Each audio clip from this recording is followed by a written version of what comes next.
Assalamualaikum warahmatullahi wabarakatuh. Salam sejahtera untuk kita semua. Salam sejahtera untuk seluruh saudara-saudaraku sebangsa dan setanah air dimanapun Anda berada.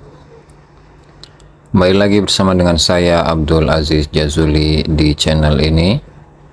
Pada kesempatan kali ini saya akan memutarkan sebuah statement yang disampaikan oleh Ustadz Abdus Somad di mana beliau mengatakan bahwa raja-raja itu Riau itu merupakan keluarga dari Ba'lawi. Itu klaim. Dan faktanya mereka bukan Ba'lawi. Ya, mari kita simak bagaimana sanggahan yang disampaikan oleh Kiai Haji Abdul Ghalib kepada Ustadz Abdus Somad yang menyatakan bahwa raja-raja Siak raja-raja Siak itu merupakan keluarga Ba'lawi. Benar atau tidak? Silahkan simak bersama-sama. Dari Pulau Sumatera, tepatnya di Riau.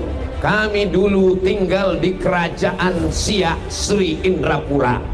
Raja kami yang terakhir namanya Sultan Syarif Qasim. Kenapa disebut Syarif?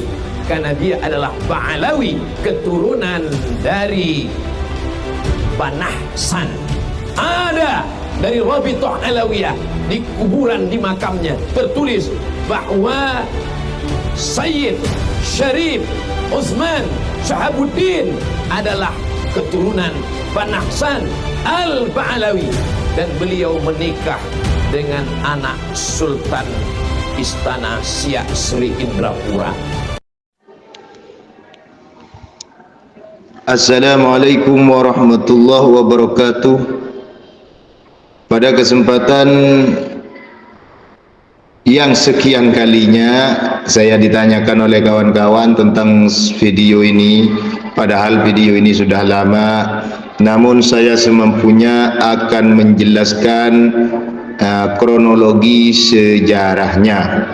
Saya mulai di saat kerajaan Melaka diserang pasukan Portugis di bawah pimpinan Alfonso pada tanggal 10 Agustus 1511. Penyerangan itu berhasil dan direbut pada 24 Agustus 1511 yang menyebabkan Sultan Mahmud Shah yang merupakan sultan terakhir Malaka dan merupakan sultan baru pertama Johor Riau. Beliau beserta pengikutnya melarikan diri dan keluarganya ke Johor begitu. Kemudian ke Bintan, dan di Bintan itu mendirikan ibu kota dan pemerintahan baru. Tetapi pada tahun 1526 Portugis berhasil membumi hanguskan Bintan, sehingga menyebabkan Sultan Mahmud Shah mundur melarikan diri ke Kampar, dan setelah 2 tahun beliau wafat. Kemudian tampuk kepemimpinan kesultanan diganti oleh putranya yang bergelar Sultan Alauddin Riyad Shah II sebagai Sultan Johor Riau kedua. Putra Sultan Mahmud Shah yang lainnya seperti Muzaffar Shah kemudian menjadi Sultan Perak. Pada puncak kejayaan Kesultanan Johor Riau, wilayah kekuasaannya mencakup Johor yang sekarang, Pahang, Selangor, Singapura, Kepulauan Riau, dan daerah-daerah dataran di Sumatera seperti Riau, Daratan, dan Jambi. Begitu. Singkat cerita, pada tahun 1811 di saat wafatnya Sultan Mahmud Shah III, maka terjadilah perselisihan penentuan kekuasaan karena putra mahkotanya itu ada 2. Disinilah Belanda dan Inggris campur tangan, begitu. Sehingga Inggris, Britania Raya dan Hindia Belanda dalam Traktat London yang ditetapkan pada tahun 1824 membagi wilayah Kesultanan Johor sebagaimana yang telah ditentukan, begitu. Pada tahun 1824 wilayah Kesultanan Johor Singapura mencakup Johor, Singapura, Pahang dan Terengganu, sedangkan wilayah Kesultanan Riau Lingga mencakup Pulau Lingga, Pulau Singkep, Batam dan Natuna. Begitu, itu dibagi. Putranya dibagi, kekuasaannya dibagi 2, begitu. Yang perlu diingat, Kesultanan Riau Lingga memiliki peran sangat penting terhadap perkembangan bahasa Melayu. Bahkan dikatakan itu menyebabkan perkembangan bahasa Indonesia, begitu. Yang melalui seorang pujangga dan sejarawan keturunan Melayu Bugis, yakni Raja Ali Haji. Kesultanan Riau berakhir pada 3 Februari 1911 yang sepenuhnya dikuasai Belanda. Begitu ceritanya. Siapakah Sultan Syarif Qasim Shah II itu? Dalam sebagian sejarah beliau putra Sultan Syarif Hashim Shah bin putra Sultan Syarif Ali Haji Shah, putra Syarif Usman Shihabuddin Shah, putra Syarif Qasim itu putranya sudah tidak menjadi kesultanan lagi karena sudah bergabung dengan kekuasaan Republik Indonesia. Sultan Syarif Qasim Shah ini sultan yang ke-12. Anaknya walaupun bergelar sultan sudah bergabung dengan Kesatuan Republik Indonesia, begitu. Yang mana Syarif Qasim ini merupakan penguasa kesultanan yang terakhir di Kesultanan Siak Sri Indrapura, begitu. Sultan Syarif Qasim II ini merupakan seorang pendukung perjuangan kemerdekaan Republik Indonesia dan menjadi pahlawan Republik Indonesia. Kami terangkan lagi, inilah sekilas Kesultanan Melayu.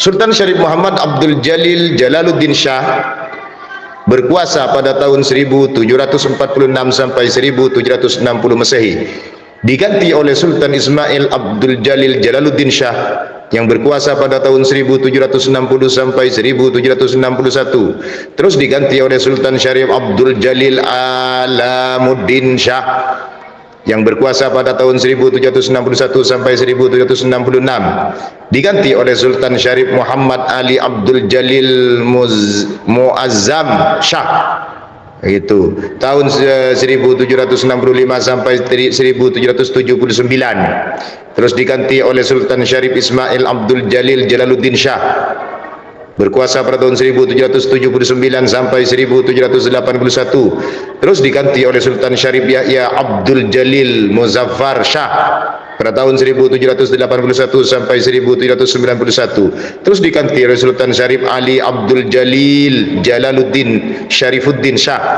pada tahun 1791 sampai 1811, lalu diganti oleh Sultan Syarif Ibrahim Abdul Jalil Khaliluddin Shah pada tahun 1811 sampai 1827. Terus diganti oleh Syarif Ismail Abdul Jalil Syaifuddin Shah pada tahun 1827 sampai 1864. Terus diganti oleh Sultan Syarif Kasim Abdul Jalil Syarifuddin Kasim I ini pada tahun 1864 sampai 1889. Terus diganti oleh Sultan Syarif Hashim Abdul Jalil Syaifuddin Shah menguasai tahun 1889 sampai 1908. Lalu terus diganti oleh Sultan Syarif Kasim II. Begitu Sultan Syarif Kasim II Shah. Itu pada tahun menguasai tahun 1915 sampai 1945. Lalu diserahkan pada Kesatuan Republik Indonesia. Terus kalau Habib Muhammad bin Haidar Syihabuddin yang diberi gelar bin Yahya atau As-Segaf atau Al-Habsyi, dan Habib Usman Syihabuddin yang diberi gelar bin Syihab atau As-Segaf atau yang lain, yang katanya dinikahkan dengan putri cantik kerajaan Riau yang bernama Tengku Umbun, perlu dikaji ulang dan perlu diteliti dengan seksama karena terdapat distorsi sejarah dan ketidakvalid dan ketidakaktualan dalam penetapan sejarah tersebut, karena sedikitnya ada 4 kemustahilan. Begitu. Yang pertama, Kesultanan Syarif Ali Haji, kakek dari Sultan Syarif Kasim yang ayahnya dianggap Habib Yahya, ternyata di sana mengembangkan Thariqah Naqsabandiyah dan faham Thariqah Imam Al-Ghazali, bukan Thariqah Al-Ba'alawi atau Thariqah Faqihul Muqaddam. Itu alasan yang pertama. Alasan yang kedua, gelarnya bukan habaib tapi syarif. Tidak ada kalangan Ba'alawi itu mulai awal sampai akhir yang bergelar syarif, itu tidak ada. Bahkan bergelar Sayyid pun itu telah ditentang oleh penguasa Mekah Syarif Aunur Rafiq di abad 12-an, yaitu yang menentang penguasa Hijaz. Begitu. Jadi Sayyid pun mereka tidak pakai, mereka pakai Habib sudah. Begitu. Di abad 12 itu marak memakai Sayyid di Mekah, tapi setelah adanya Syarif Aunur Rafiq melarang, mereka tidak lagi memakai Sayyid tapi cukup Habib. Begitu. 4, mereka bergelar Syarif dan Tengku dan memberi nama gelar agak keacehan, namun gelarnya keacehan. Begitu. Dan agak ketinghuaan seperti itu, seperti Tengku Jok dan Tengku Long Putih. Begitu, agak ini aliran Aceh juga agak ketinghuaan. Begitu, bukan al-ini al-Ba'alawi, bukan, tidak ada itu.